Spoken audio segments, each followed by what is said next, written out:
प्रधानमंत्री नरेंद्र मोदी ने उच्च न्यायपालिका के कामकाज में क्षेत्रीय भाषाओं का समावेश तथा न्याय प्रक्रिया को सुगम और कम खर्चीली बनाने के लिए आधुनिक तथा प्रौद्योगिकी के प्रयोग पर बल दिया है।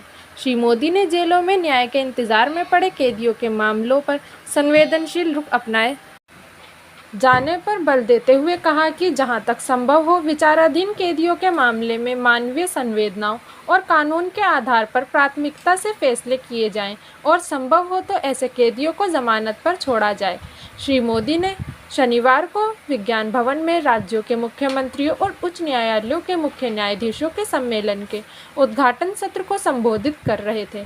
उद्घाटन सत्र को उच्चतम न्यायालय के मुख्य न्यायाधीश NV रमन्ना और विधि मंत्री किरण रिजिजू ने भी संबोधित किया। न्यायमूर्ति रमन्ना ने भी श्री मोदी से पहले अपने वक्तव्य में न्याय प्रक्रिया में भारतीय भाषाओं के प्रयोग की आवश्यकता रेखांकित करने के साथ साथ जिला स्तरीय न्यायालयों के बुनियादी ढांचे के सुधार तथा न्यायाधीशों और न्यायिक अधिकारियों की सुरक्षा मजबूत किए जाने पर बल दिया। प्रधानमंत्री मोदी ने मुख्यमंत्रियों से यह भी अपील की कि वे काल विगत हो चुके कानूनों को खत्म कर लोगों को अनावश्यक कानूनों के जंजाल से छुट्टी दिलाने की पहल करें। उन्होंने कहा कि केंद्र सरकार ने 2015 में ऐसे 1800 कानूनों को चिन्हित किया था जो अप्रासंगिक हो चुके थे। उन्होंने कहा कि ऐसे 1450 कानून केंद्र ने समाप्त कर दिए हैं, लेकिन राज्यों की तरफ से केवल 75 कानून ही खत्म किए गए हैं। श्री मोदी ने विचाराधीन कैदियों की दुर्दशा का विशेष रूप से उल्लेख करते हुए कहा कि इस समय देश में करीब 3.5 लाख कैदी ऐसे हैं जिन पर मुकदमे की कार्रवाई लंबित है, जिनमें अधिकांश गरीब या सामान्य परिवार के हैं। उन्होंने कहा, मैं सभी मुख्यमंत्रियों, उच्च न्यायालय के मुख्य न्यायाधीशों से अपील करूंगा कि वे मानवीय संवेदनाओं और कानून के आधार पर इन मामलों को प्राथमिकता दें। श्री मोदी ने इसी संदर्भ में कहा कि हर जिले में जनपद न्यायाधीश की अध्यक्षता में एक समिति होती है जो ऐसे मामलों की समीक्षा करती है। उन्होंने कहा कि जहां तक संभव हो विचाराधीन कैदियों को जमानत पर रिहा करने का विचार किया जा सकता है। श्री मोदी ने न्यायालयों में स्थानीय भाषाओं के प्रोत्साहन पर बल देते हुए कहा, इससे देश के सामान्य नागरिकों का न्याय प्रणाली में भरोसा बढ़ेगा और वे इससे जुड़ाव महसूस कर सकेंगे। उन्होंने कहा कि किसी भी देश में स्वराज का आधार न्याय होता है। न्याय जनता की भाषा में होना चाहिए।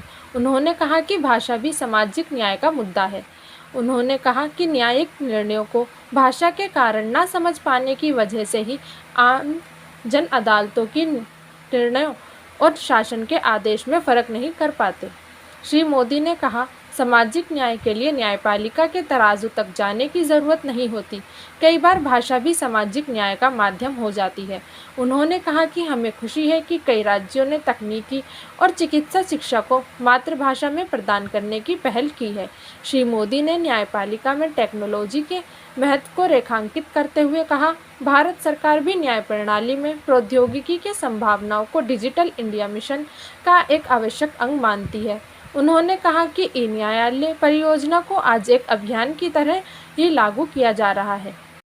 प्रधानमंत्री ने भारत में हो रही डिजिटल क्रांति का उल्लेख करते हुए कहा कि छोटे कस्बों और यहां तक कि गांवों में भी डिजिटल लेन देन आम हो गई है। पूरे विश्व में जितने डिजिटल लेन देन हुए हैं उसमें से 40% लेन देन भारत में हुए।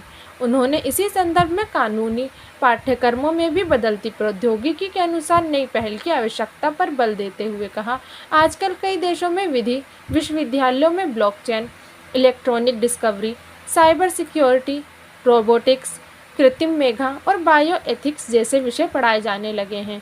प्रधानमंत्री ने कहा, हमारे देश में भी विधिक शिक्षा अंतर्राष्ट्रीय मानकों के अनुसार हो, यह हमारी जिम्मेदारी है। उन्होंने कहा कि भारत में मामलों के समाधान के लिए मध्यस्थता महत्वपूर्ण है।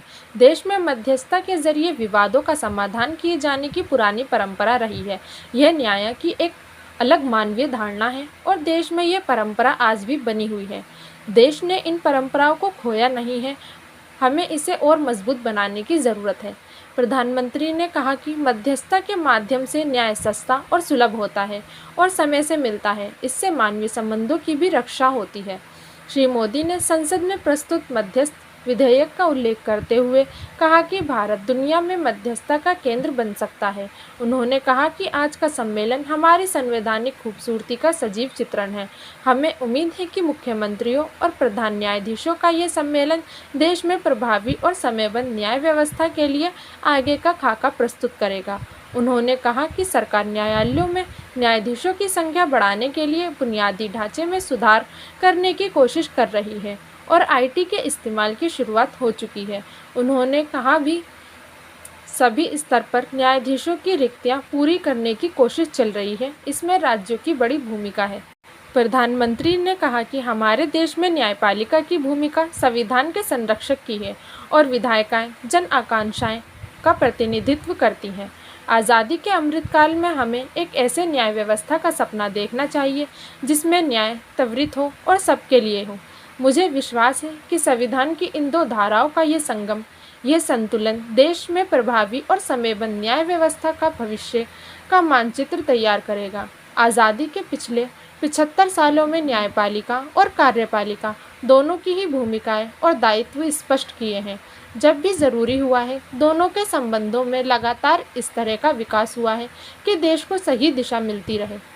उन्होंने कहा, ये प्रश्न हमारी प्राथमिकता होना चाहिए कि हम कैसे अपनी न्यायिक प्रणाली को इतना समर्थ बनाएं कि वे 2047 के आकांक्षाओं को पूरा और उस पर प्रणाली खड़ी उतर सके।